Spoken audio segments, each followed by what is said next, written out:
Turma, boa noite.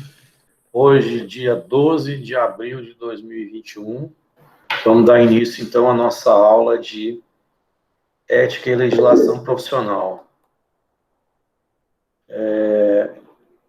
Antes de mais nada, queria dizer que eu publiquei hoje a nossa aula passada, tá? Então, já temos lá 3 aulas, né? Gravadas e hospedadas lá no YouTube. E hoje a gente vai dar início a um assunto que é direito, né? É direito puro, né?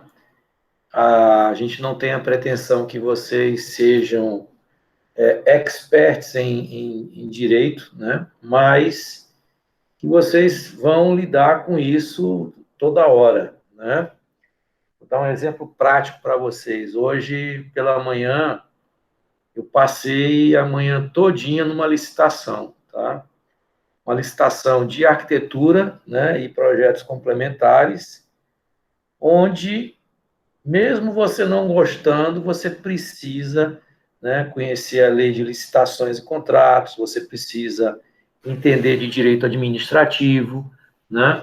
Você precisa entender um pouquinho de direito do trabalho, porque na hora que você vai cotar serviço, né, você tem que ter ciência dos gastos que você tem na sua equipe, né? Quando você contrata, né, um funcionário na sua empresa, né? Você está sujeito, né, a ditames tanto no direito civil quanto no direito do trabalho, tá? Então, o nosso meio, né, ele é permeado por direito. Ainda que a gente não goste, né, a gente precisa, pelo menos, né, saber do que se trata. E o objetivo primeiro aqui da nossa disciplina é que vocês tenham uma noção, né, básica, saber onde vai procurar numa possível, né, pendenga aí que você tenha, tem que saber pelo menos o rumo, né, que você vai, tá? Então, o título da nossa aula hoje é o arquiteto e as leis brasileiras, tá? Parte 1, tá? Porque é enorme esse assunto, né? E eu vou, então, compartilhar aqui uma tela com vocês.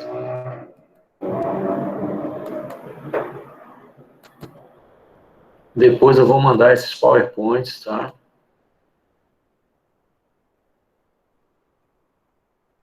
Então, tá aí o arquiteto e as leis brasileiras, tá? E já que a gente vai falar de lei, né, temos que saber o que é lei, né? Então, pessoal, a lei, né, é uma ordem, né, geral e obrigatória, né, que está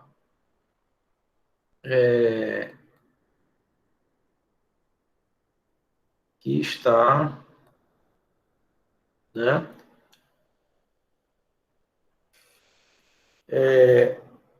ela é exigível quando ela, né, é emanada, né, de uma autoridade competente. O que é uma autoridade competente? Que tenha, né, legitimidade para editar uma determinada lei, tá? Então, essa autoridade ela tem que ser reconhecida, né? Normalmente, essas competências, né, para legislar em termos de lei, ela é dada pela Constituição, né? Determinados tipos de matéria, né? Só quem pode legislar é a União, tá? E ela é imposta coativamente à obediência de todos. Quando a gente diz coativamente, significa que no eventual descumprimento você vai pagar, né, algum tipo de sanção, tá? Bom, essa lei, para que ela seja, né, forte, ou seja, para ela ter força, né, que dela se espera, a norma é imposta a um determinado grupo, né, e seu descumprimento, como eu disse há pouco, acarreta uma sanção ou penalidade. Então, sanção, ela tem um sentido, né, sanção com C cedilha, tá? O Sansão com S, né? Ela é o marido da Dalila. Então, a sanção, no sentido né, de penalidade, né, de multa, né, de privação de liberdade, né, ela, né, é uma decorrência de você descumprir alguma coisa que está, né, ali convencionada, né, e que você tem obrigação de cumprir, tá? O descumprimento, então, das normas, dependendo, né, do seu, né, da sua característica, né, ela pode ter efeitos mais ou menos graves, conforme se cuide de normas de etiqueta, morais, religiosas, éticas ou de direito, né? E assim, então, acabam por determinar o comportamento humano, organizando, então, a vida social de uma comunidade, tá? Professor, a apresentação saiu. Saiu, foi? Sim. Deixa eu colocar aqui de novo.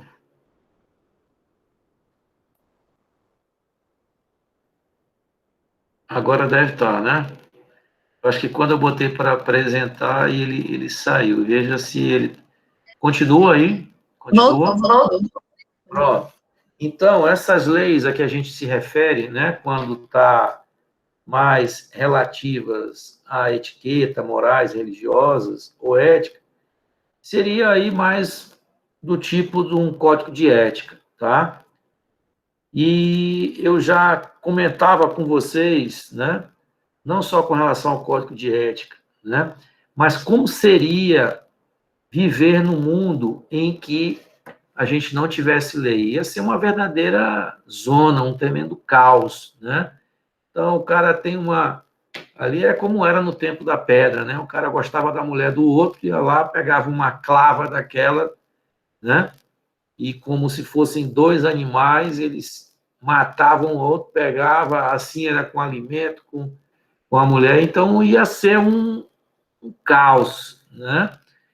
Então, as leis, elas fazem essa regulação, né, da nossa convivência em sociedade, ela delimita, né, os direitos e obrigação das pessoas, tá? E elas organizam, né, aí em diversos aspectos, né, como estão colocados aí, desde norma de etiqueta, né, a questões, né, religiosas, xenofobia, né, étnicas, raciais, etc., tá? E para isso, né, o direito ele se especializou, tá? Como a gente tem que, né, regular uma série de coisas, tá? Nós temos diversos ramos, né, e classificações do direito, que é exatamente o que a gente vai ver agora, né? E a gente começa, então, definindo o que viria a ser direito público, né? Então, o nome, ele é muito óbvio, né? Direito público é aquele que tem como objetivo, né, a coletividade, é um direito que a gente diz também que se relaciona a um direito difuso, tá? Já o direito, né, privado, ele é um direito individual, né? Então, o direito público ele é destinado a disciplinar interesses gerais da coletividade, né? Ele diz respeito à comunidade, né? Estruturando-lhe organização, serviços, né? Tutela dos direitos individuais. O que é a tutela? A tutela seria aquele dever de cuidado, né, dos direitos individuais e repressão, né, dos delitos, tá?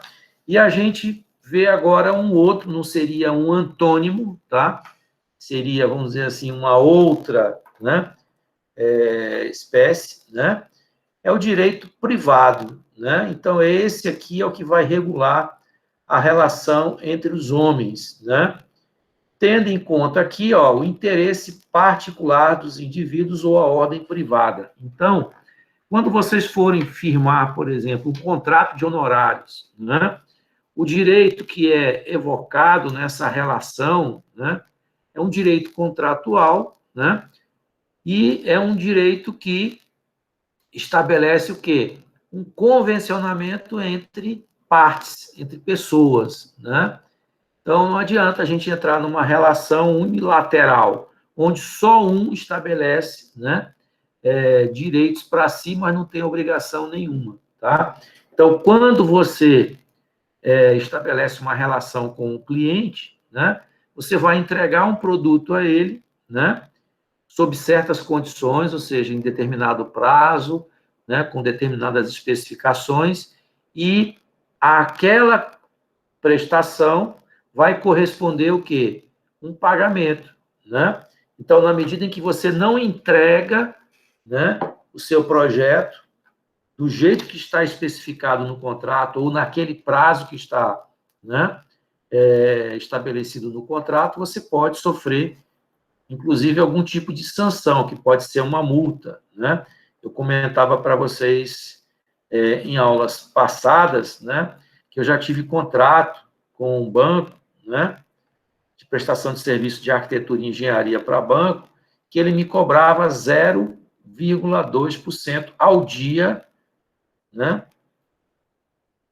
por atraso, tá? Então, ele descontava da minha fatura, de acordo com a data, né, eram diversos procedimentos, projeto, vistoria, fiscalização, parecer, laudo, né, consultoria, tinha uma série de procedimentos, né, e se estava previsto na ordem de serviço, o que é a ordem de serviço? A ordem de serviço é uma autorização do contratante, né? Vou ter que descompartilhar, viu, para poder abrir a porta. Não sei nem se vocês podem me ajudar nesse sentido, se vocês conseguem abrir, acho que não, acho que só eu mesmo, né? Então, eu comentava, né, que eu tinha que entregar, né, de acordo com o que estava colocado lá lá na ordem de serviço, né? Deixa eu ver aqui uma janela, tá? Então, na ordem de serviço, ela tinha o que a gente chama de objeto, né? O objeto é aquilo que você vai, né, entregar para o seu cliente, então é um projeto arquitetônico, é uma fiscalização, é uma consultoria, né, na data tal, e a ordem de serviço também, né, ela estabelecia o valor daquele serviço, tá? Então, professor, por que não se fazia um contrato para cada procedimento? Porque já existia um contrato geral, onde já se tinha uma tabela de honorários para cada procedimento. Então, nesse caso, ao invés de se fazer um contrato para cada procedimento, você fazia uma ordem de serviço atrelado àquele contrato geral, tá? Mas quando vocês forem fazer projetos avulsos, eu digo avulso quando são contratações eventuais, individuais, para diversos clientes, é conveniente que se faça um contrato para cada uma dessas, né, situações, para cada um desses eventos, tá? Então, o direito, né, que a gente vai evocar é o direito privado, tá? Então, esse direito privado, como está muito claro aí, ele vai disciplinar as relações humanas que surgem dentro do âmbito familiar, né? Eu citei só o exemplo dessa prestação de serviço entre cliente e arquiteto, mas nós temos o direito de família também, né? É o que rege o casamento, né? É o que rege o direito dos filhos, né? Da união estável, tá? Como eu disse em aulas passadas, eu acho que foi nessa turma, né? Não foi aqui não, foi numa turma lá de direito mesmo, né? Dentro do direito de família, tá? Há algum tempo, antes do Código Civil vigente, né? O adultério, ele era, né, crime, tá? Ele existia um tipo, né? Que ele era considerado crime hoje, né? O adultério não é mais crime, tá? As obrigações também que se estabelecem de indivíduo para indivíduo, né? Que vocês vão encontrar muita coisa, né, relacionada à arquitetura, né? Dentro do direito civil, por exemplo, direito de vizinhança, né? Questão de muro, né? Você abrir, por exemplo, aberturas para dentro de um terreno, né? Eu lembro que uma vez, eu não lembro o ano, mas acho que foi em 2000 e... não sei se foi 2010, alguma coisa assim, vou ter que tirar aqui o compartilhamento, né? Eu fui comprar um terreno lá em Luiz Correia, né? Quando eu fui ver esse terreno, o cara do lado tinha feito uma construção colada, né, na divisa, e todas as janelas do cara, né, eram abertas para dentro do meu terreno. E ele tinha feito um esgotamento sanitário da cozinha da casa dele, que passava por dentro do meu terreno, né? E aí, quando eu vi aquela arrumação, né, eu disse, não, que isso? Aí chamei o cara, ele não era o proprietário do terreno, era o caseiro, que tinha feito uma casa, né, bem na frente do terreno, colado, né? E ele estava resolvendo o problema de água pluvial, porque até a queda do telhado dele era para dentro do meu terreno, a abertura de janela e a tubulação da pia lá. Eu disse, não, isso não é permitido, tá? Dentro do próprio Código Civil. Então, né, essas convenções, né, ou essas relações, elas podem ser estabelecidas de indivíduo para indivíduo, quando de posse de um contrato, né? Mas elas podem também, né, advir da própria lei, né? Ou seja, você vai ter que respeitar determinada, né, regra, porque ela está dentro de um código ou ela é transformada, né, em uma lei, né, avulsa, tá? Então, vocês veem que relação contratual entre duas pessoas, desde que seja lícito, né, ela estabelece obrigações, direitos e obrigações de pessoa para pessoa. Professor, você falou que tem que ser lícito.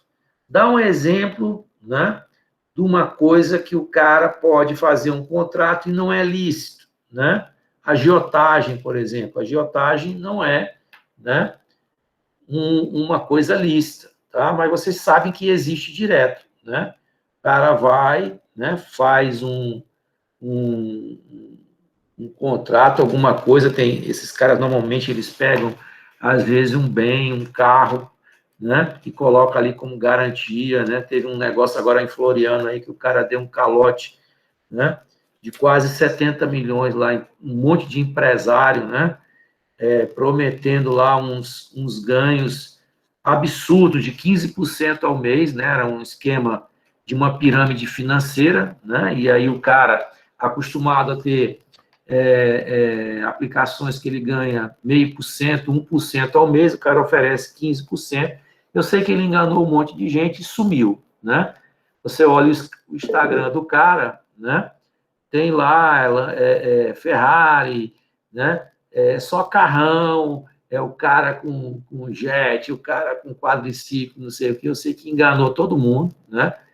Fez aquele kit rico, né? E todo mundo achava que o cara era super bem sucedido, mas ele, né, criou uma imagem, né? E eu sei que ele enganou um monte de gente e sumiu, né? Há uns 15 dias atrás, só o que rolava aí nos grupos de WhatsApp era esse camarada, esse tal de Léo, né, que deu, né, esse calote lá no pessoal de Floriano, né? Então, agiotagem, né, jogos de azar, né, jogo do bicho, prostituição, você fazer um contrato, né, de prestação de serviço de prostituição, tá? É ilícito, né? Contrato de fornecimento de drogas, de entorpecente, não é lícito, né? Então, você faz, né, estabelece obrigações de indivíduo para indivíduo, desde que haja, né, licitude, tá? E pode também, né, ter obrigações advindas, né, das leis e dos códigos, tá? Bom, acho que agora está compartilhado aí, pessoal. tá? Sim, professor. Direito objetivo, né? Então, temos aí um outro ramo do direito, né? Na verdade, é uma outra classificação, né? Eu falei do direito, né? Público, direito privado, agora a gente vai ver uma outra classificação, tá? E aí, nessa outra classificação, nós temos os direitos objetivos e os subjetivos, tá? O que é o direito objetivo? Vai ser aquele conjunto de normas jurídicas, tá? Quando eu digo normas jurídicas, pode ser uma lei, né, ordinária, uma lei complementar, pode ser um decreto, pode ser uma resolução, né? Nós temos diversas espécies legislativas. Não vou entrar nesse mérito aí, tá? Mas, por exemplo, o CAL, né, ele pode fazer, ele não tem competência para aprovar uma lei ordinária, né, uma lei ordinária, uma lei complementar, ela tem que passar pelo Congresso, né, lá nas duas casas, né, na Câmara, né, dos Deputados ou no Senado, e no Senado, ou pode ser via decreto, pode ser via medida provisória, né. Pessoal, vocês não conseguem abrir essa porta aí, porque toda vez que entrar alguém, eu vou ter que descompartilhar e voltar. Vocês não conseguem abrir a porta? Não, professor, acho que você vai disponível. Só eu, né? Só eu. Acho que se tiver com o e-mail da faculdade, eu acho que consegue, né? Então, vai ser esse conjunto de normas jurídicas que vão reger o comportamento humano de modo obrigatório, prescrevendo uma sanção no caso de sua violação. Então, se lá está dizendo que é para não fazer e você faz, né, você vai cumprir, né, uma determinada sanção. Tá? Se for um regramento, né, no direito penal, né, você mata, e aí lá no próprio tipo penal, né, ele coloca, né, qual é a sanção, né? Pena de reclusão, né, de tantos a tantos anos, tá? E aí o juiz, quando for aplicar, né, a pena, ele tem uma coisa que ele um poder, né, que ele tem, né, de aplicar a dosimetria da pena. Então, de acordo com os agravantes, né, vocês estão acompanhando aí o caso daquele menino Henry, né, Henry, sei lá, né? Então, aquele casal ali, né, tem uma série né, de agravantes, né, ou o contrário, de atenuantes, né? Então, quando você comunica, ou quando você esconde, né, o cadáver, você pode atenuar, né, ou você pode, né, agravar a pena. Então, quando o juiz ele tem essa faixa no código, né, pena de reclusão de tanto a tanto, tá? Ele vai mexer nessa escala aí de acordo com esses atenuantes, né? Bom, então o direito objetivo vai prescrever aí uma sanção, né? Sanção, como eu falei, dependendo da esfera jurídica que ele atingiu, né? Se só no direito, né, civil, né, ou no direito penal, ele vai ter uma pena, que pode ser um valor, uma pecúnia, né, até uma restrição de liberdade, que é a cadeia mesmo, tá? Então, essas normas do direito objetivo, elas são constituídas de normas que vão atingir todo mundo, são obrigatórias a todos. Ela não vai ser uma norma específica para uma determinada classe, né? Depois nós temos o direito subjetivo. Deixa eu botar aqui a apresentação, que eu acho que fica mais, né? Está compartilhado aí o direito subjetivo, tá? Sim? Sim, professor. Então, ó, o direito subjetivo ele ainda vai ser subdividido em dois tipos, né? O direito subjetivo comum da existência, tá? Que aí o nosso autor ele coloca que é a permissão ou de não fazer, de fazer ou não fazer, de ter ou não ter algo, sem violação de preceito normativo, né? Então, existe, por exemplo, alguns regramentos, né, que numa construção, por exemplo, né, nós temos que respeitar os recuos, né? De uma determinada, né? De acordo com o plano diretor, né? Temos que respeitar os recuos, a taxa de ocupação, índice de aproveitamento, etc. Tá? Então, a gente, quando constrói, nós temos a permissão de fazer dentro daqueles limites que a lei permite. Tá? Então, existem, inclusive, né, aí dentro do processo, né, em direito, tá? Algumas ações que são as obrigações de fazer, tá? Alguém entra com alguma ação obrigando você a fazer alguma coisa, tá? Você destruiu, né, um bem privado ou um bem público, né? Você pode ser processado a ter, né, a ser compelido a, né, voltar àquela condição inicial através de uma ação, né, que a gente chama de obrigação de fazer, né?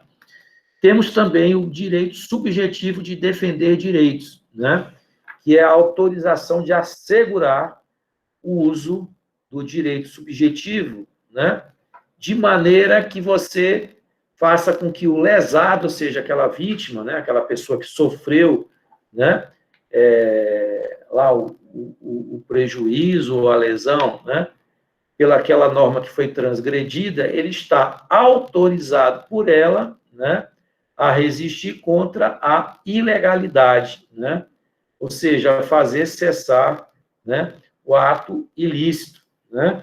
Então, alguém invadiu lá uma propriedade, né, então você tem o título, né, de propriedade, você vai evocar exatamente o direito subjetivo, né, com uma ação de emissão da posse, né?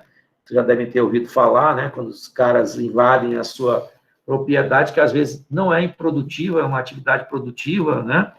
E aparece aquele monte de sem terra, vai lá e invade a tua propriedade, né? E aí, então, você vai, né, evocar o direito subjetivo. A ação, né, que você utiliza não é essa, mas este é o tipo de direito, né, que você se utiliza, tá? E a reclamar também reparação pelo dano e a processar criminosos, né, impondo-lhe pena.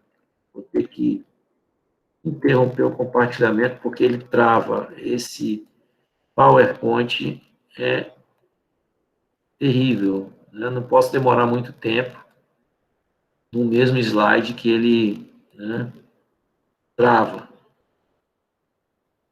Bom, agora, né, a gente vai ver aqui alguns ramos do direito, tá? Seriam como se fossem alguns galhos aí do direito, tá? Então, dentro do direito público, aquele primeiro, né, que a gente viu, ele pode se dividir também em duas classificações. O interno, né, que é esse interno no sentido de ser de dentro do país, né, e o externo, tá? Professor, para que eu vou querer saber de direito internacional público e privado, tá? Pessoal que está bem ali embaixo, ali na Rio Grande do Sul, Paraná, né? Para trabalhar no Mercosul, né? Ou para fazer parcerias, né? De joint ventures entre escritórios. Teve uma época aí, né? Que uma empresa, um escritório de projetos estrangeiros, para ele se instalar no Brasil, ele precisava fazer joint ventures com escritórios, né, nacionais, tá? E aí a gente precisa saber um monte de coisa, né? Questão da moeda, né, nos contratos, né? Na hipótese de um determinado litígio, né? Nessa espécie de sociedade, né? Qual é o fórum competente, ou seja, qual é o local que vai tramitar essa ação? É o local da prestação do serviço ou é o local lá onde a outra empresa está sediada, tá? Em regra, eu poderia dizer que é o domicílio do réu, tá? Mas isso pode ser modificado desde que isso esteja estabelecido em contrato, tá? Eu pulei aqui para baixo o direito internacional, porque ele pode ter soado estranho para vocês, né? Para que eu vou precisar, né, de direito internacional público se eu estou bem aqui no Piauí? Mas a gente poderia estar numa outra situação, né? Eu poderia estar ali na fronteira ali com a Venezuela, né, o meu escritório, prestar serviço dentro do Brasil e na Venezuela, né? E dentro do direito público interno, né, já que a gente falou do externo, vamos voltar ali para o interno, nós temos o direito constitucional, né, que vê exatamente, né, vem como guardião, né, das normas constitucionais. Vocês já devem ter ouvido falar várias vezes aí que determinado ente, né, não tem competência, por exemplo, né, para legislar sobre o direito de ir e vir, né? Nós estamos vivendo agora uma situação como essa, né? Depois de 8 ou 9 horas, pessoal. Hoje, por exemplo, eu vou sair daqui do escritório 8 horas, depois que eu terminar a aula de vocês, né? O toque de recolher é 8 ou 9 horas. Hein? Alguém está por dentro aí do decreto, aí do último decreto vigente, né? Professor, acho que é 10. Não, não.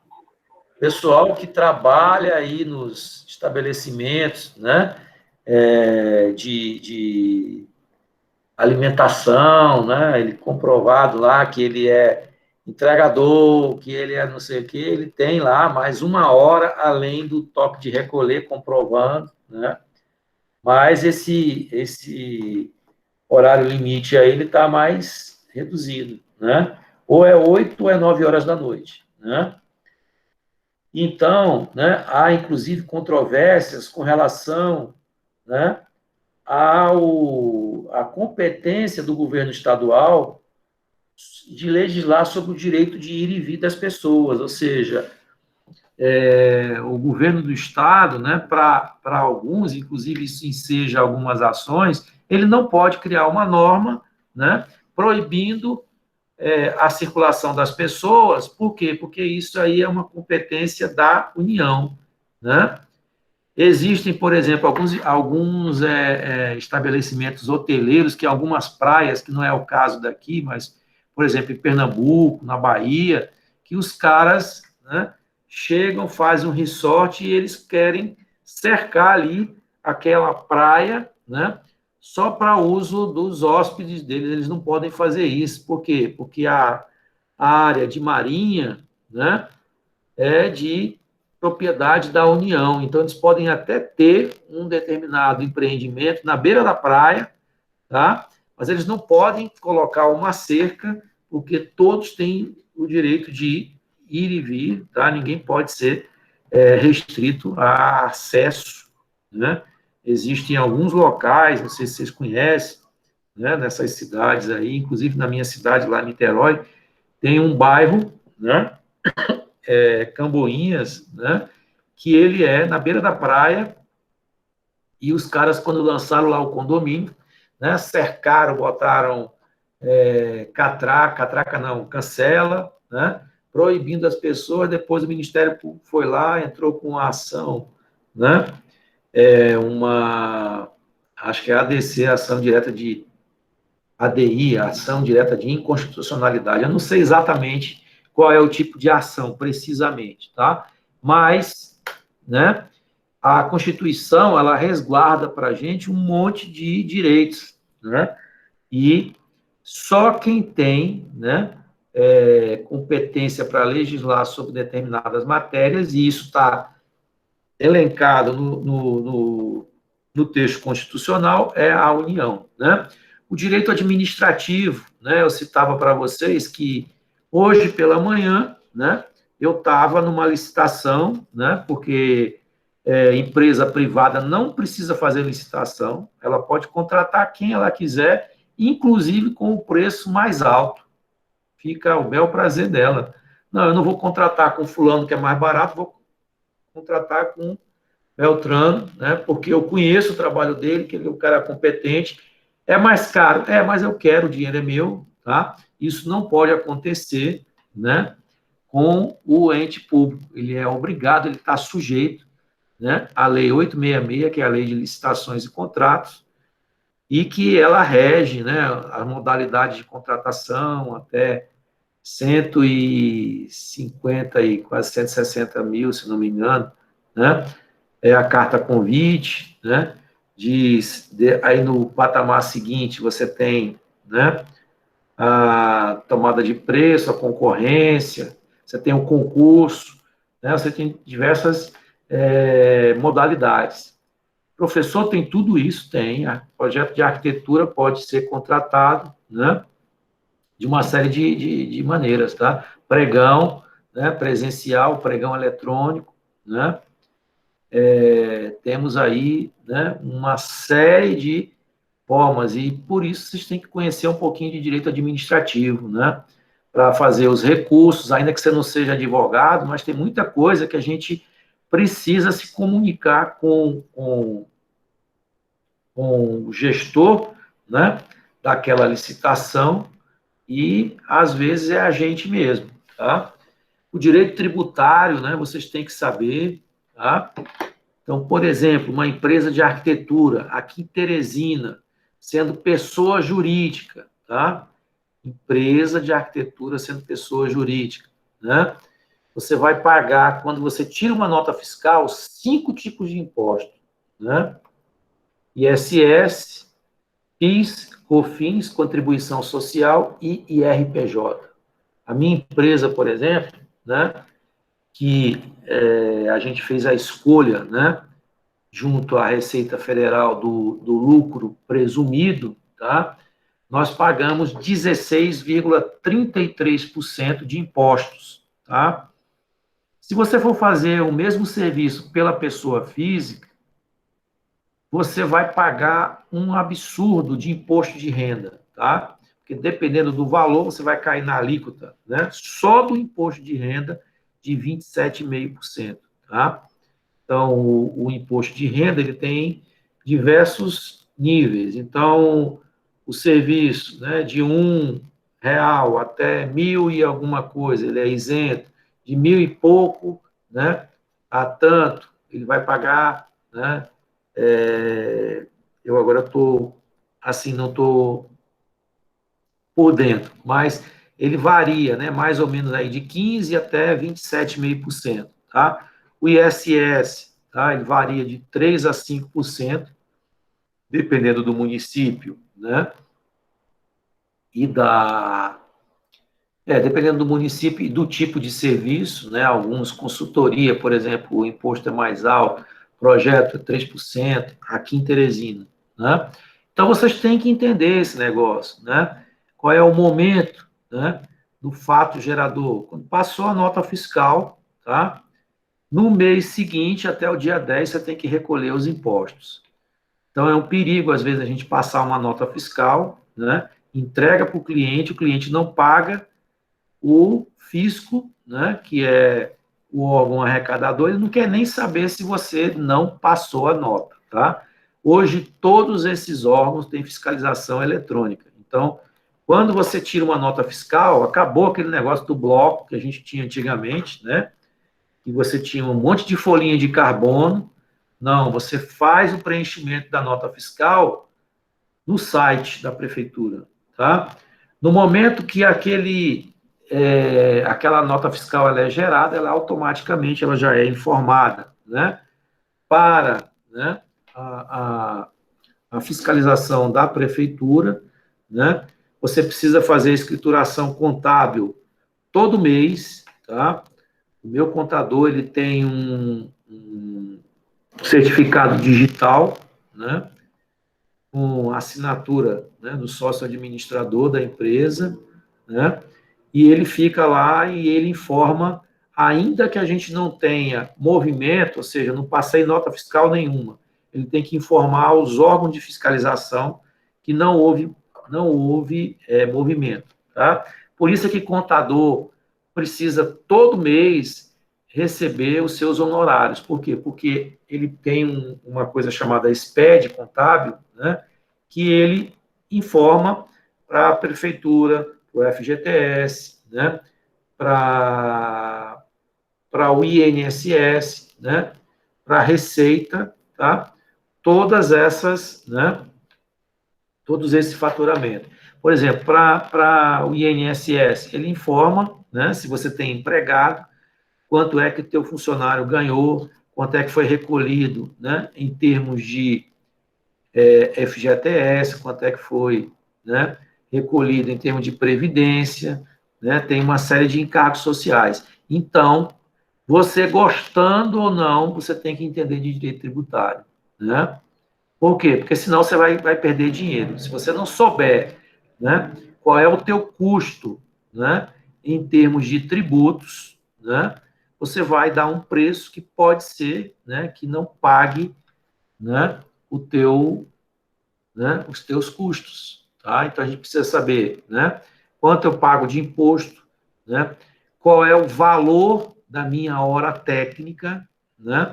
Como é que eu vou saber qual é o valor da minha hora técnica? Eu vou fazer um somatório de tudo aquilo que eu gasto por mês, né, pela quantidade de horas que eu trabalho por mês e da minha capacidade, né, de produzir serviços, né, por hora, tá? Quantos projetos você pode elaborar simultaneamente, né? Eu trabalho 8 horas por dia, né? 5 vezes na semana, então são 40, eu tenho 160 horas por mês. Eu trabalho sábado também, então vamos acrescer aí mais 16 horas, né? Eu trabalho, então, 90, né? Eu falei 40, 160, 176 horas por mês. Você pega lá teus custos, né? Soma tudo, a gente coloca, às vezes, um lucro, né?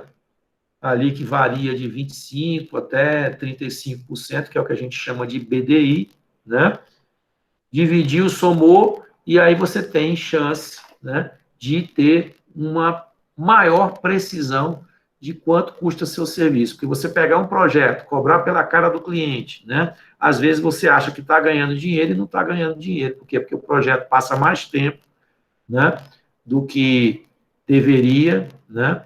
E aí você tem, né, uma quantidade maior de salários para pagar, né? Você vai gastar mais energia, você vai gastar, né, também com a questão do tributo. Então, direito tributário é uma coisa, né, bastante importante. O direito processual, né, é o direito que trata exatamente como, né, você, né, tramita dentro de diversos ramos, como é que você pleiteia em juízo, né, como é que você é convocado, né, através das intimações, das citações, tá? E, por último, aqui está o direito penal, né, que tem aí como principal, né, objetivo a questão da proteção da vida, né? Então, aqui a gente vai ter os crimes de lesão, né, os crimes de homicídio, de roubo, de furto, que tem diferença de roubo de furto, né? Latrocínio, né, que é o roubo seguido de morte, né? Então, nós temos, né, diversos tipos, né, melhor, diversos ramos do direito, né, que são importantes no nosso cotidiano, né, de escritório de arquitetura, né? Bom, lá no direito privado, né, eu falei ali aquele de cima seria o direito público, no direito privado, né, que a gente vai usar muito, né, para os nossos clientes aí, né, privados, nós temos o direito civil, né, que vai regular a questão, né, dos contratos, né, do direito de família, né, das escrituras e registros que vocês vão manusear, né, quando o cliente chega para fazer uma casa, né, então ele traz, né, um documento, né, que é um registro de imóveis, né, que é uma averbação no registro de imóveis, está tudo aí dentro do direito, né, civil, né. O direito comercial, ele é do tempo de Dom Pedro, esse código aqui ele já era para ter sido, né, atualizado, né. E aqui embaixo, um direito super importante, pessoal, que a gente tenha um mínimo de conhecimento, né, e que a gente toma porrada, que vocês não imaginam a quantidade de porrada que a gente leva com esse direito do trabalho, né, quando a gente está do outro lado da mesa, né, quando a gente é empregador, e se a gente não fizer as coisas direito, a gente se lasca. porque eu acho que eu já comentei com vocês aqui em aulas anteriores, eu acho que foi no primeiro dia, né? O direito do trabalho, ele, via de regra, ele é muito mais protetivo para o trabalhador do que para o empregador, né? E, às vezes, a gente comete determinadas atitudes, não de forma, vamos dizer assim, porque você está querendo fazer aquilo, mas muito mais por desconhecimento, né? Então, às vezes, a gente está iniciando, né? Coloca um sujeito para trabalhar como desenhista, né? Ah, eu não vou assinar a carteira daquele cara, não, porque fica muito caro, né? E aí, esse início, né, desse empregado na empresa, tudo é festa, né? É igual uma relação, né, de namoro. Quando começa, tudo é maravilha, né? Meu amor para cá, meu amor para lá, né? Meu bem, não sei o quê. Quando vai se separar, né? Quer levar até a cueca, né? Meus bens para cá, meus bens para lá, tá? E trabalhador também, quando sai de uma empresa, né, a contragosto, quando ele não quer sair, normalmente, tá? Aquelas coisas, aquele ajeito, às vezes o cara vem morrendo de fome, ô, doutor, por favor, me arranje uma vaga no seu escritório, qualquer coisa, pode ser para lavar, né, xícara de cafezinho, e aí você, com pena, ó, mas vai ser sem carteira assinada, né? Aí aquele cara trabalha 1, 2, sei lá quantos anos, você nunca regularizou, né, aquela situação dele, tá? E aí chega um determinado momento que você vai, né, demitir aquele, ainda que não tenha nada formalizado, você vai demitir aquele funcionário, né? E o que acontece é que a gente se lasca, né? Só que esse pleito, né, de direitos, né, passados, ele tem um tempo de prescrição, tá? Então, quando esse sujeito sai da sua empresa, né, ele tem até 2 anos da data de desligamento para ajuizar uma ação pleiteando somente os últimos 5 anos, né, que ele trabalhou, tá? Porque, passado esse tempo, esse direito dele prescreve, tá?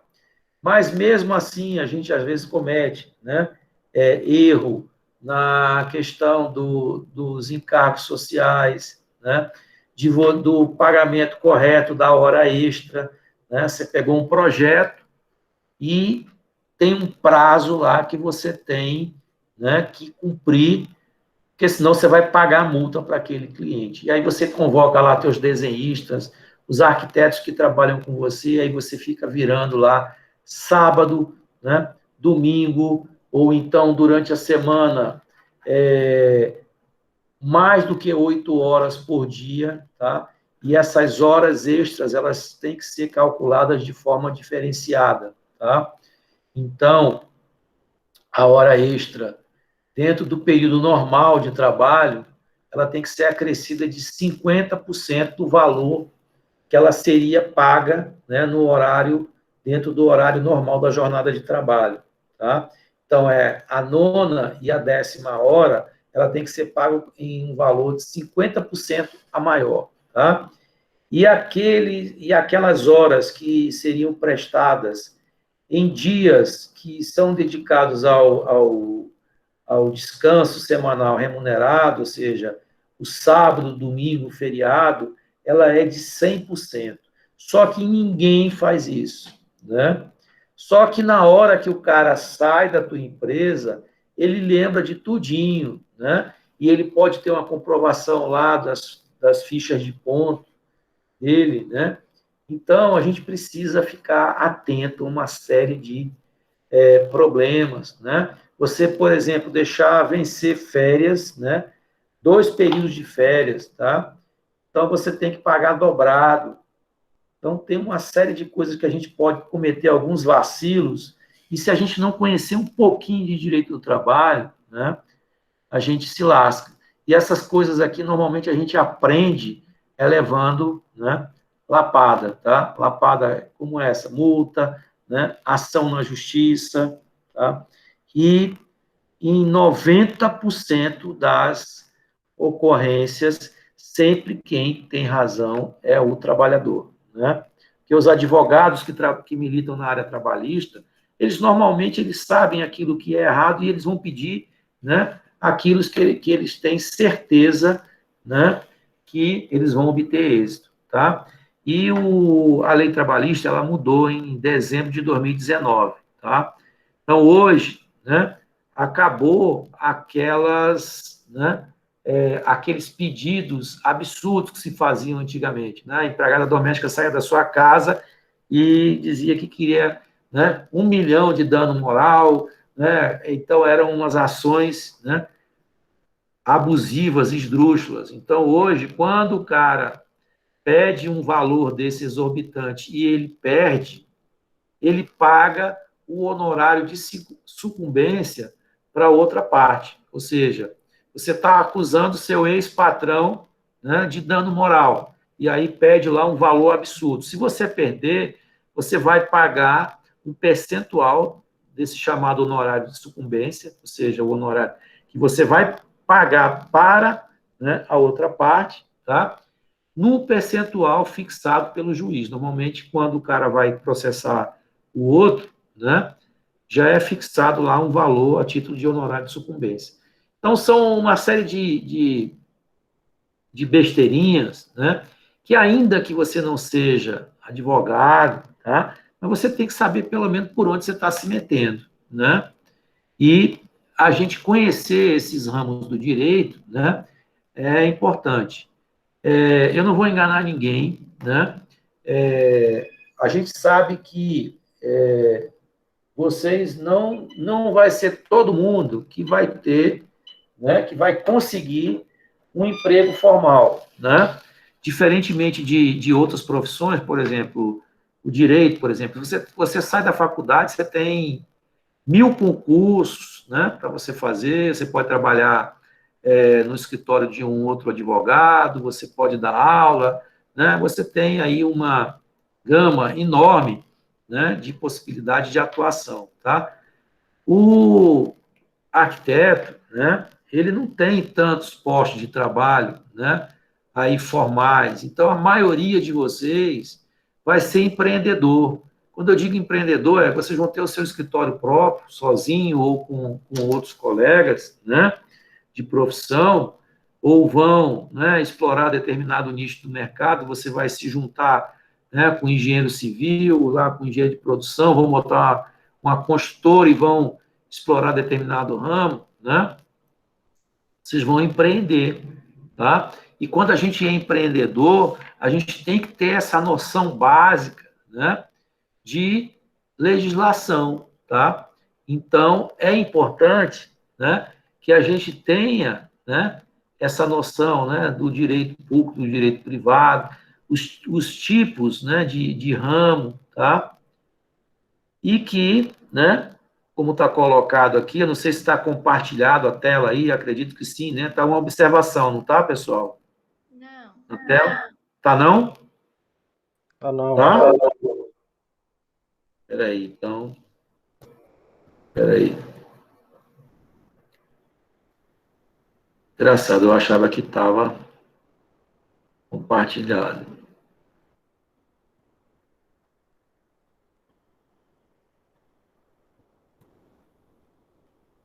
Pronto, agora vai. Bom, então, estava nessa observação aqui, né? Então, é importante a gente conhecer, né, o que é público, o que é privado, né, o que a gente tem de subdivisões, tá? Porque a gente vai saber onde procurar, né? Bom, aqui está dizendo, né, que as normas de direito público, né, são aquelas que são impostas a todos, né, e as de caráter privado estão à disposição de todos, né, para que no momento oportuno, né, você, né, se valha dela, tá? Bom,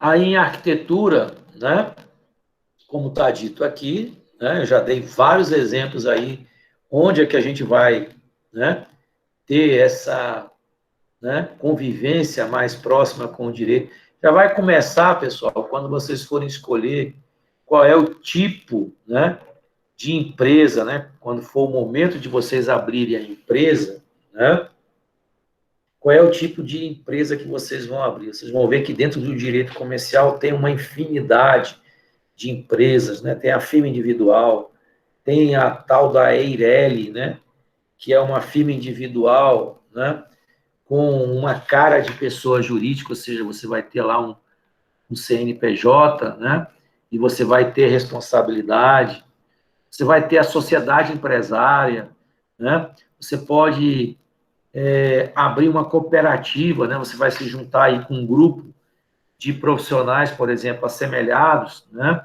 então a gente, como arquiteto, a gente pode abrir, em conjunto com engenheiros, com técnicos, uma cooperativa, tá? A cooperativa, como, por exemplo, vocês conhecem, existem cooperativas de táxi, né? A Unimed é uma cooperativa de médicos, tá?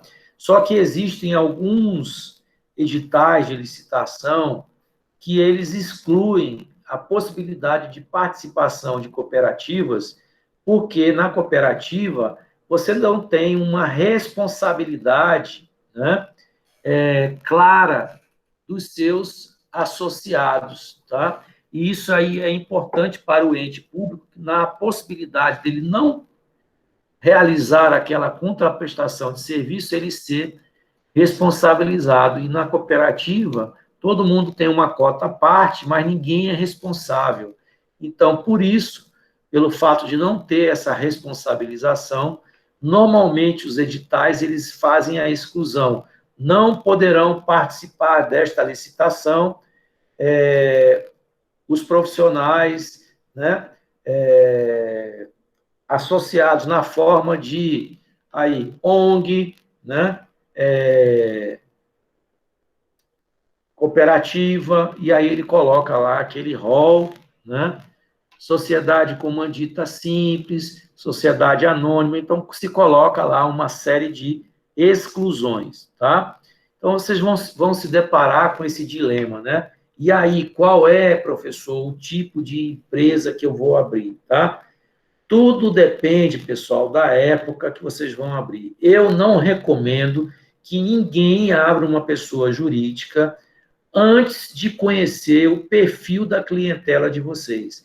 Porque a pessoa jurídica, no momento do seu nascimento, no mês seguinte, já tem despesa, tá? Então, toda pessoa jurídica tem que pagar todo mês o contador. Uma pessoa jurídica tem que estar situada no endereço. Se ele está no endereço, né, tem que ter um imóvel, né? E aí tem uma conta de luz, tem uma conta de água, né? Se você está num prédio, você vai ter um condomínio, né? Se tiver funcionários, você vai ter que pagar salário, salário tem encargo social, então aquilo ali se transforma numa bola de neve, tá? Então, eu acho que o melhor, né, é começar a trabalhar, né, ainda que pague um tributo maior, né, quanto da prestação de serviço, né? Precisou de nota, vai lá na prefeitura, paga uma nota fiscal avulsa, paga logo o ISS antecipado, mesmo sem, né, ter recebido o dinheiro, paga lá o valor, né, daquela nota, e isso também quando o teu cliente pedir, né, porque o profissional autônomo, né, ele trabalha muito na informalidade, ele só tira nota quando o cliente pede, tá? E ainda tem outra particularidade. O profissional autônomo, ele, para quem paga, ele se torna mais caro. Por quê? Porque em cima daquele valor que você paga a ele, você tem que recolher 20% a mais para a Previdência. Professor, dá um exemplo disso que você está falando. Vamos supor que eu, Ricardo Dias, vou prestar um serviço de R$ 10.000 para o SESC, tá? O que eu vou fazer para receber esse dinheiro do SESC? Eu vou passar uma nota, eu sou PJ, sou pessoa jurídica, vou passar uma nota de R$ 10.000, vou pagar aqueles 16,33%, né? No mês seguinte, até o dia 10 do mês seguinte, tá? E fim de papo. Agora, vamos supor que um de vocês, né, que está aí assistindo a aula, vai prestar esse mesmo serviço para o SESC, tá?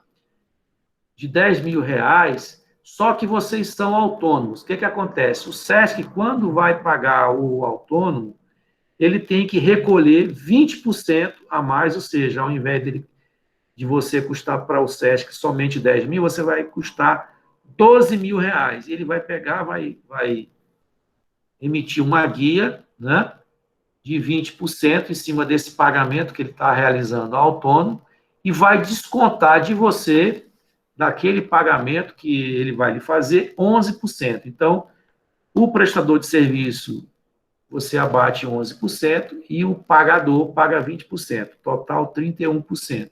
Tá? Então, por isso é que as empresas preferem muito mais contratar pessoa jurídica do que pessoa física. E aí, quando eu digo a vocês que vocês precisam conhecer o perfil da clientela de vocês, se vocês não vão trabalhar com pessoa jurídica, que exige nota fiscal, tá? Não vejo necessidade, tá? Num curto espaço de tempo, de abrir logo essa empresa, tá? Se você trabalha mais para pessoas físicas, tá? Essas pessoas físicas, elas não fazem tanta questão, tá?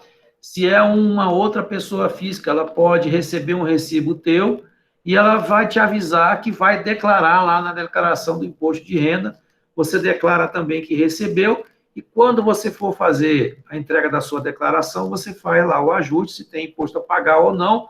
Se quiser evitar esse imposto a pagar, você recolhe lá o valor, né, a título de carnê-leão, né, que é o nomezinho que se dá, você paga. Quando você for fazer a sua declaração, você junta aqueles recibos e faz o encontro de contas. Algumas pessoas, inclusive, têm imposto a receber. Outras, como eu sempre pago e sempre me lasco, né? Quando você tem mais de uma fonte, né, e aí junta uma fonte com a outra, tá?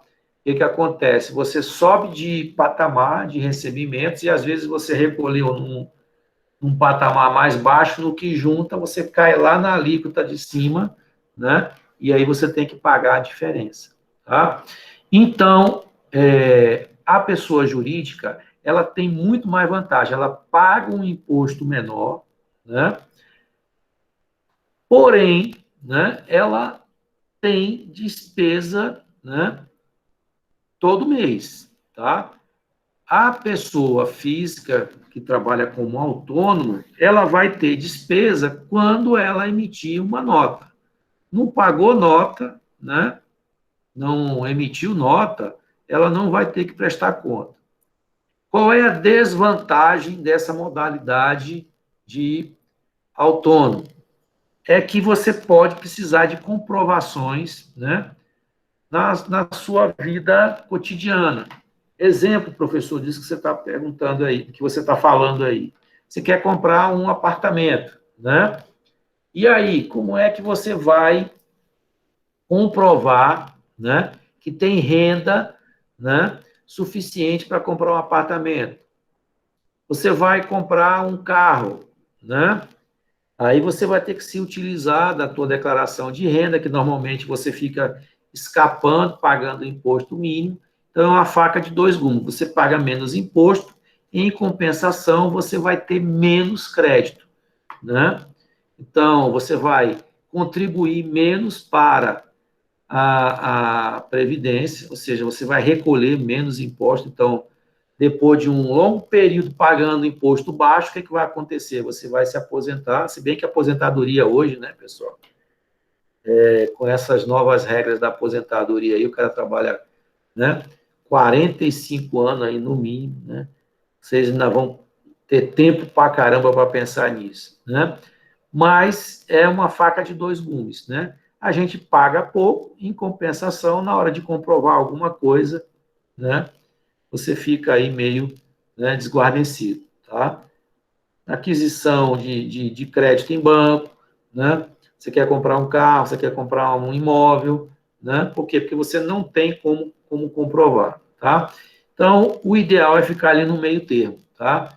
Não, né, esconder ali os seus rendimentos, porque você pode precisar de comprovações, tá?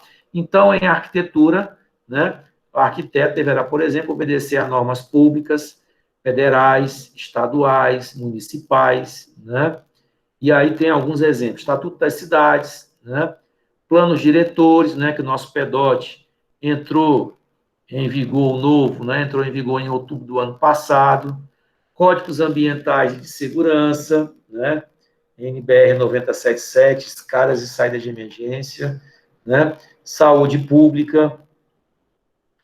Hoje mesmo eu estava orientando um trabalho de uma colega de vocês, do 10º período, né, que ela vai fazer um hospital, né, para recuperação de pacientes da Covid, né? Então, tem que ler lá tudo quanto é norma da vigilância sanitária, né? RDC, que é um regramento que você tem lá, plantas, tamanhos mínimos de ambientes, etc. E os códigos de edificação, né, da cidade que você está trabalhando, né? Bom, os ramos do direito também, né, eles abrangem as relações entre as pessoas e o poder público, né? E os ramos do direito privado cuidam das relações criadas espontaneamente pelas pessoas, né? Então, é aquela coisa de você fazer direito entre as partes, né? Desde que isso não seja leonino. O que é uma relação leonina? É aquela abusiva, né? Que você tem um condomínio, por exemplo, né? Que existe uma lei de condomínio, mas aí a imobiliária lhe cobra uma multa de 10%, né, por atraso, então não pagou no dia, ele já lhe aplica logo 10%, e uma taxa de juro mês, né, de 50%. Na hora que você vai calcular essa multa, tá? Então, isso aí são regras estabelecidas entre relações criadas, né, entre pessoa e, no caso, aí, uma empresa privada, mas que é absurda, abusiva, tá? E isso aí, questionado na justiça, é possível, né, a sua anulação, tá? Bom, vamos ver aí algumas leis, né, afetas a nossa atividade, tá? Bom, como eu falei, né, a grande maioria, né, de nós aí, arquitetos, né, não tem ideia, né, nem do mínimo das leis, né, que afeta a nossa atividade, né, cotidiana, tá? E aí você fica, né, como está dito aí, ó, privado do exercício correto dos seus direitos e deveres, né? E desta maneira são apanhados de surpresa quando exigidos, né, por responsabilidades que ignoram. Pessoal, é como eu disse,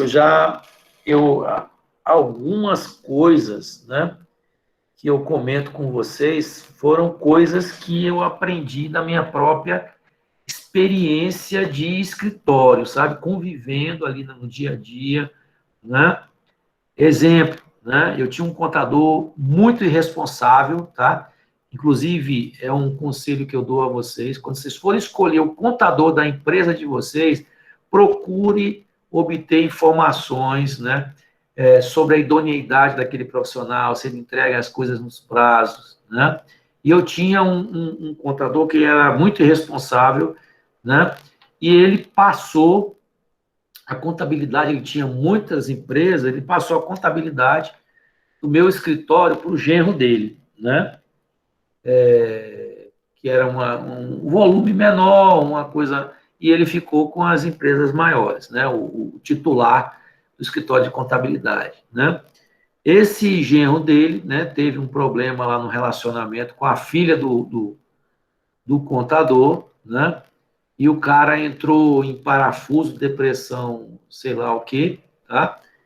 E até aí é um problema dele lá, mas o que aconteceu? Ele esqueceu de entregar umas declarações que a gente precisa entregar anualmente para a Receita Federal, né? E eu sei que isso gera uma multa. Na época, a multa era bem salgada, hoje ela, se eu não me engano, é R$ 500, inclusive essa multa, né? Ela também é aplicável para a pessoa física, né? Se você não entrega, por exemplo, o imposto de renda era para ser entregue até 30 de abril deste mês, né? E aí, por conta da pandemia, assim como foi feito no mês passado, né? Nós tivemos essa entrega prorrogada, ela vai ser prorrogada para 30 de junho, né? E o valor para quem não entrega a declaração, né, na data é R$ 500 mais um percentual lá em cima, né, do imposto que teria a pagar, né, de juros e multa. Tá? Então, uma irresponsabilidade do teu contador, né? Você recebe, por exemplo, uma fiscalização, né, de um Ministério do Trabalho, né? E aí o cara vem no teu escritório, pede a documentação de todos os funcionários. O escritório de contabilidade ele tem que ser ágil, né? Porque o fiscal, quando ele vai lá, ele coloca lá uma relação de documentos que ele quer verificar num prazo muito curto, às vezes são 2, 3 dias, né? Ele quer ver o livro de registro de empregados, quer ver as contribuições previdenciárias, contribuições de FGTS, ele quer ver tudo, e o escritório que te assessora, ele tem que, na mesma agilidade, preparar tudo isso, né? E aí você entrega.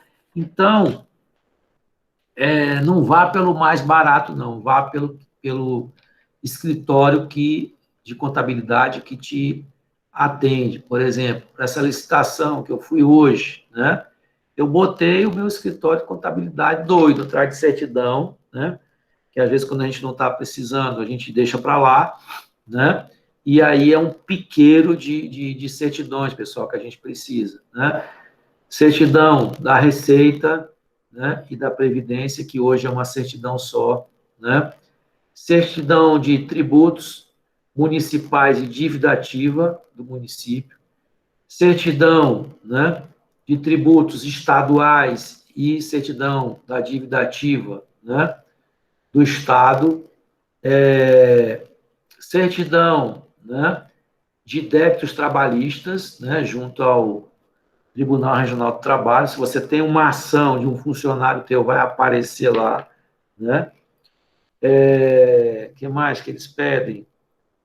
Certidão de registro e quitação do conselho, a que está vinculado. Se eu for arquiteto, é o CAL, se for engenheiro, é o CREA, né? Que mais? Balanço do último exercício exigível. Então, nós estamos em 2021, tá?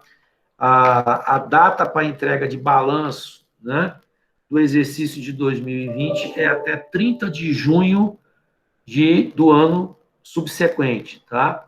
Então, o balanço que eu apresentei nessa licitação de hoje foi o balanço que se encerrou em 31 de dezembro de 2019.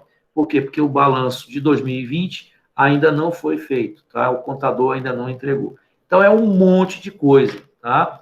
Então, você não vai saber, né? E nem tem competência, porque quem faz escrituração contábil é contador, ele tem um registro no conselho, da mesma forma como um arquiteto e engenheiro que pode fazer projeto de casa ou de apartamento, tá? O contador é que tem competência para a escrituração contábil. Então, você vai precisar, né, da figura deste profissional no cotidiano da sua empresa. É ele que faz o teu departamento pessoal, tá? Então, ele que vai gerar tuas folhas de pagamento de funcionários. Você não vai contratar uma pessoa com um escritóriozinho desse tamanho que é você, um desenhista, né? e 2 técnicos de edificações, ou então você, o teu sócio arquiteto, mais um desenhista e uma secretária, tá? Você não vai ter um departamento pessoal, você vai utilizar, né, os serviços do teu escritório de contabilidade. Então, todo mês, né, você manda as folhas de ponto, e aí ali é contabilizado os atrasos, né, contabilizado os dias de falta, aquilo vai gerar um salário, aquele salário tem contribuições que o funcionário paga, tem outras que o empregador que paga, e quem sabe disso tudinho é o escritório de contabilidade, né? Então, essa figura, né, é importantíssima. E aqui está dito, né, de forma brilhante, são apanhados de surpresa quando exigidos por responsabilidades que ignoram. Então, muita coisa que eu comento com vocês, né, eu sofri na pele pagando multa, tá? A gente pode elencar aí as principais espécies de lei, né, que afetam a nossa atividade de arquitetos, tá? Então, nós temos as chamadas leis genéricas, a gente vai depois ver cada uma delas, tá? Mas eu já vou adiantando logo que leis genéricas, como o próprio nome sugere, são leis que abrangem a todo mundo, tá? É o Código Civil, né? É o Código Penal, é a Constituição. Aí depois nós temos leis específicas, né? Que são leis que vão, né, regular determinado grupo.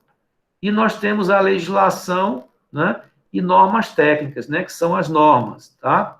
Então, vamos começar a ver aí as leis genéricas, né?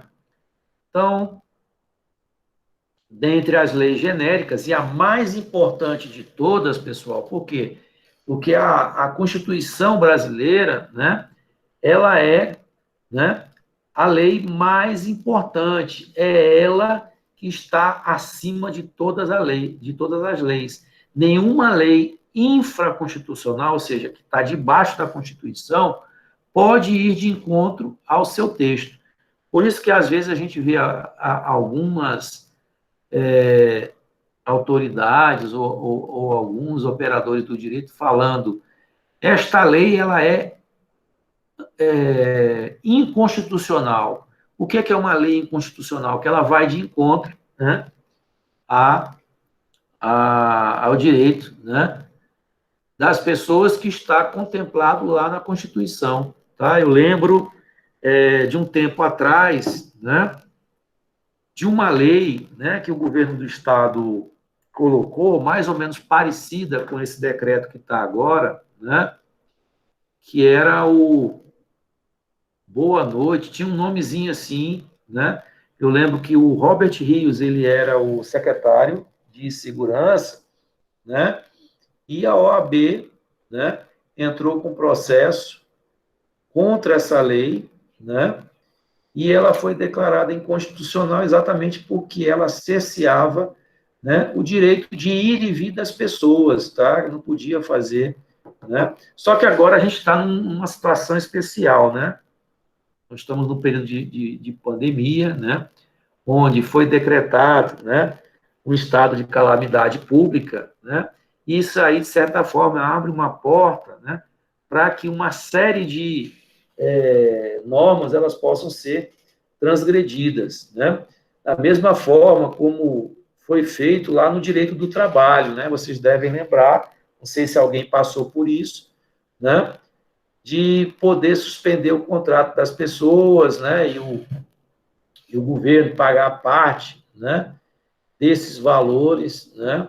Então, tem uma série de coisas, né, que agora a gente está vivendo situação especial. Então, dentre as leis genéricas, mais importante, né, e a que está lá no ápice, né, se a gente pudesse representar o nosso ordenamento jurídico, ou seja, o nosso conjunto de leis, numa figura geométrica, essa figura, a figura que melhor expressaria essa relação seria um triângulo. Lá em cima, né, no ápice do triângulo, da pirâmide, né, a gente teria a Constituição, tá? Ela é de 1988, ela já não é tão novinha, tá?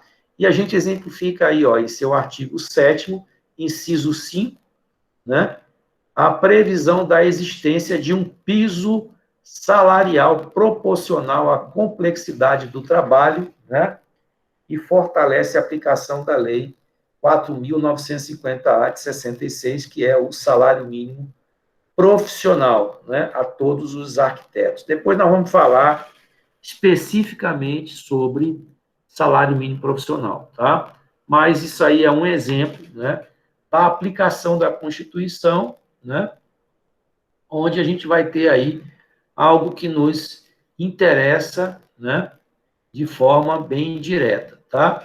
Nós temos lá no artigo 5º, né, inciso 15, exatamente o que eu acabei de falar, né, o direito de ir e vir, né, onde todos têm direito à utilização dos espaços da cidade, né, das construções privadas e públicas, ao transporte livre de qualquer obstáculo que nos limite, com toda a autonomia e segurança. Então, aquela história que eu falei lá dos condomínios de Pernambuco, né,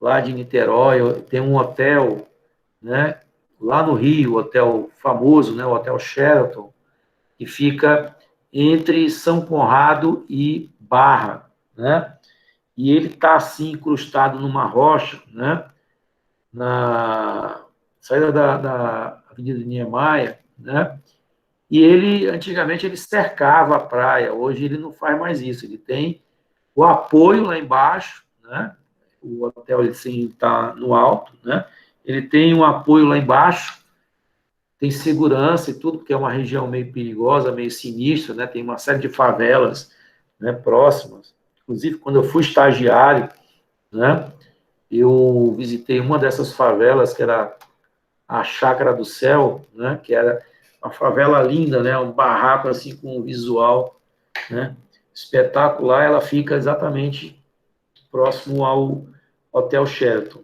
tá? Então, lá no artigo 5º, ó, no inciso 15, você tem assegurado lá o seu direito de ir e vir, tá? Que agora, né, só não deve ter sido evocado pela situação extraordinária, né, de pandemia que a gente está vivendo, e aí, então, temos aí essa série de toques de recolher, né? Lá no 22, no mesmo artigo, né, temos assegurados também o direito de propriedade, né?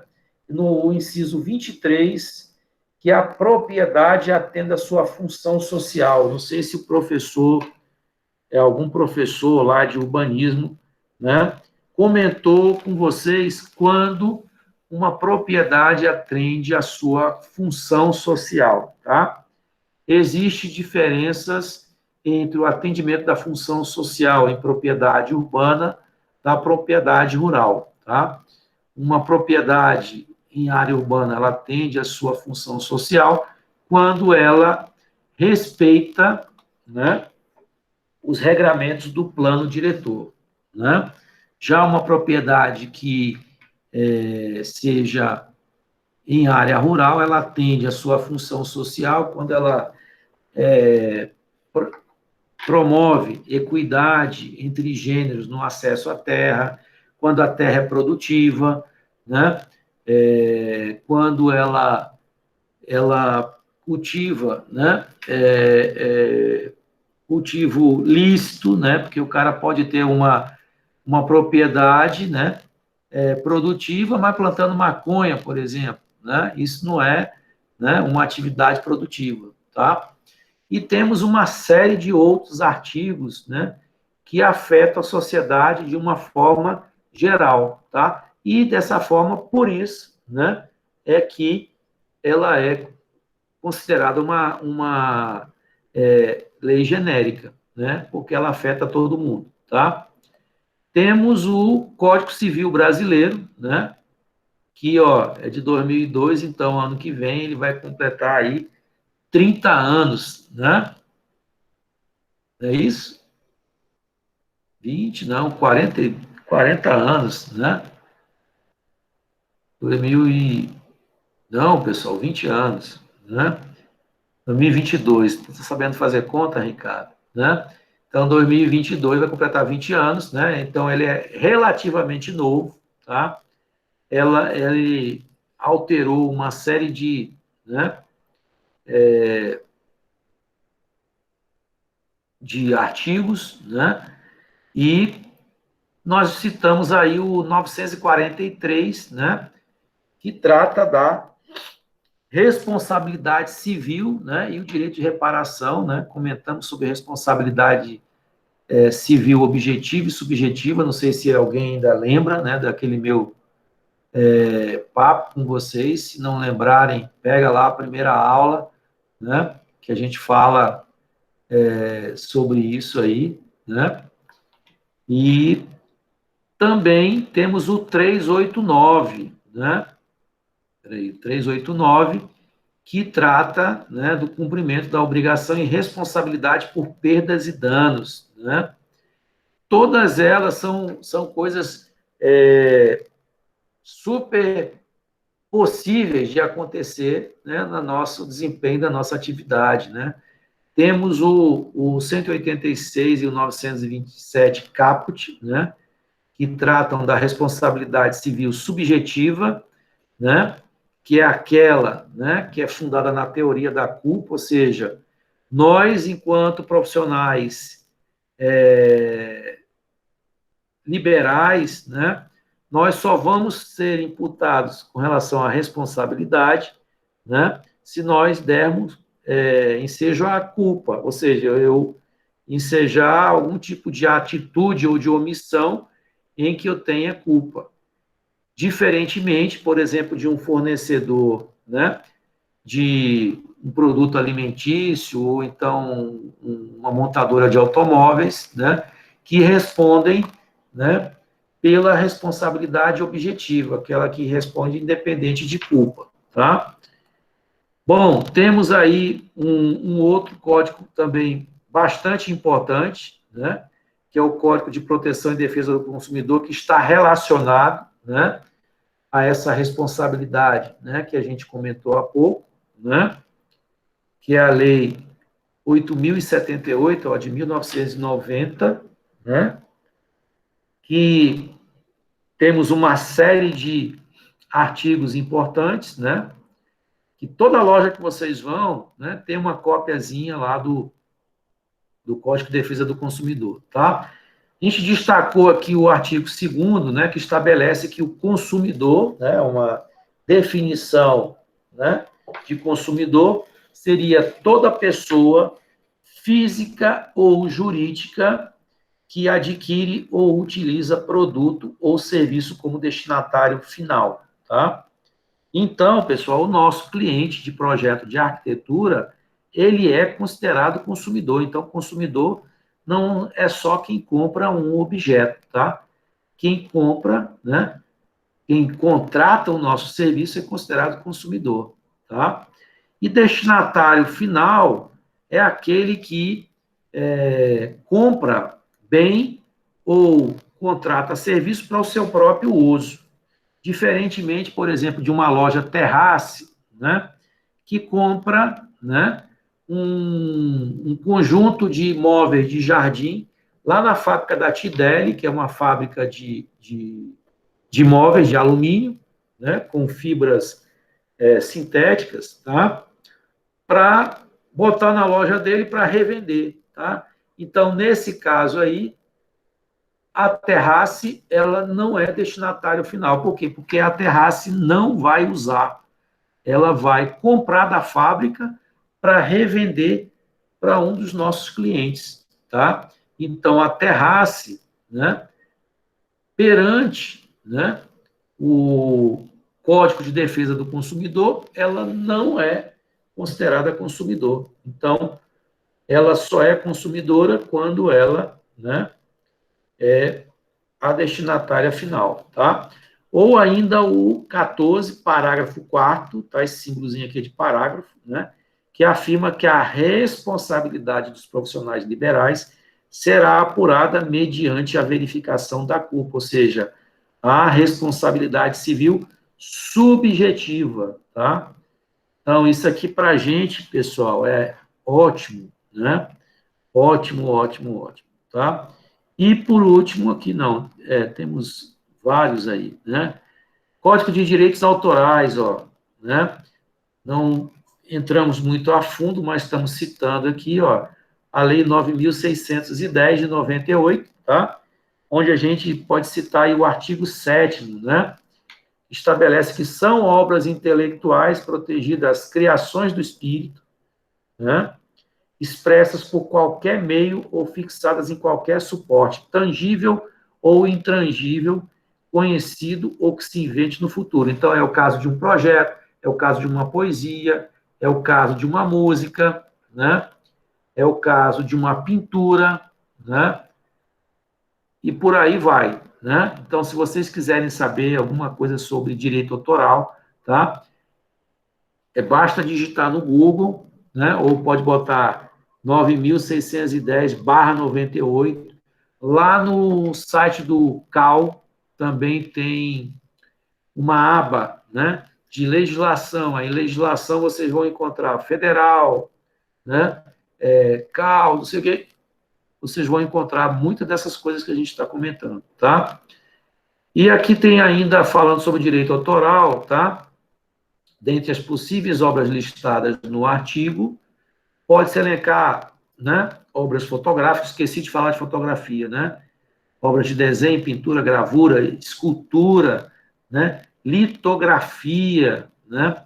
Até cinema, ó, arte cinética, cartas geográficas, né? Projetos, esboços, obras plásticas concernentes à geografia, engenharia, topografia, arquitetura, paisagismo, cenografia e ciência. Então, este é um, né, código, né, bastante interessante da gente conhecer, tá? Porque vocês vão se deparar em situações de plágio, né, em que alguém copiou um projeto seu, ou o contrário, né, você deu uma chupada, né, lá num projeto, né, de um arquiteto famoso. Então, a gente precisa, né, estar ciente aí, né, dos perigos que nós corremos, né, enquanto profissional aí de arquitetura, tá?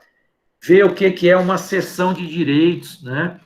Eu acho que eu cheguei a comentar com vocês em aulas anteriores, né, sobre algumas situações onde eu tive que ceder direito do projeto, né? O projeto do TRE é meu, né? Aquele o mais novo, né? E depois do 5º aditivo, né? Já deles terem que me contratar por força dessa lei de direito autoral, uma gestão lá pediu que eu cedesse os direitos, né? Eu podia não ter cedido, né? Nas licitações da Receita Federal, já faz parte do edital que, ao final da prestação de serviço, a gente assine a cessão de direitos, né? Tá? Temos o Código Penal, né? Que é o Decreto-Lei aí 2.848, de 1940, né? E tem coisa lá que, né, nem existe mais, mas ele cita aqui o 205, né, que estabelece que exercer atividade de que está impedido por decisão administrativa está sujeito a pena de detenção de 3 meses a 2 anos ou multa, né? Então, você está impedido de exercer, né, a atividade de arquitetura lá pelo seu conselho e você continua prestando, né, serviço. Um cirurgião plástico, por exemplo, que teve o seu registro, né, junto ao seu CRM lá impedido, né, do exercício, ele continua praticando lá, né, os procedimentos. Olha aí o que pode acontecer, né? Temos a lei de contravenções penais, né? Espera aí. Aqui, lei de contravenções penais, né, que é o decreto 3.668, de 41, também muito antigo, onde pode citar o artigo 29, ó, que trata do desabamento de construção ou por erro de projeto, né, ou na execução dar-lhe causa estando sujeito a pena multa, tá? E, por último, aí de lei genérica, né, temos o Estatuto da Cidade, né, que é a 10.527 de 2001, ó, temos aí 20 anos de Estatuto da Cidade, né? E a gente tem aí um monte de coisa aí importante, né? Artigo aí, citamos aí o 182 e 183, que tratam da política urbana, temos o 39, né? Também da propriedade urbana e o cumprimento da sua função social, né? Temos o direito de preempção, temos o impacto de vizinhança, né? Temos uma infinidade, né, de artigos importantes. Bom, pessoal, eu falei demais, senão vai ficar enfadonho demais, tá?